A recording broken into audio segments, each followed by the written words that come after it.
In her 1974 children's novel of Nightingales That Weep, Chinese-American author Katherine Paterson crafts a sweeping historical tale set in medieval Japan, following 11-year-old Takiko on the journey that leads her to the emperor's court. At its heart, the story is one of courage and loyalty, family ties and duty, and the timeless question of whether one can ever truly return home. The Children's Literature Association recognized the novel with the Phoenix Award in 1994.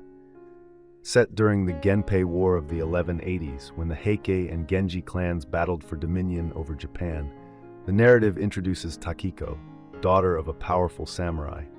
Gifted at the koto, a 13-stringed Japanese instrument, and admired for her singing voice, Takiko seems destined for greatness. Her father, however, is killed in battle while defending the Heike, and the loss devastates her. In the aftermath, her mother marries Goro, a disfigured dwarf potter.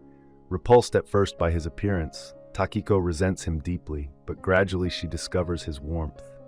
Goro teaches her pottery, foreign languages, and other subjects seldom taught to women of the time. Over time, Takiko comes to respect his kindness and the devotion he shows to her family. When her mother gives birth to Goro's son, Takiko initially feels displaced, but she eventually accepts the child. A turning point comes when a wealthy merchant visits their farm and suggests Takiko serve as a lady-in-waiting to Princess Aoi at the imperial court. Suddenly elevated to a position of influence, she enters the capital, where duty and temptation await. At the temple, she encounters Hideo, a Genji spy and the secret lover of Princess Aoi. Though she knows a relationship with him is forbidden, Takiko falls in love. Meanwhile, her beauty and artistry draw the attention of Emperor Antoku himself. Princess Aoi orders Takiko to sing for him and bolster his morale as the Genji forces threaten the capital. When the Heike court flees with the imperial regalia, sacred treasures essential to crowning a ruler, they retreat to a secluded island manor, safe for a time from their enemies. Yet Takiko again crosses paths with Hideo, who is discovered spying nearby. Blinded by her feelings, she conceals his presence and continues to receive his secret letters.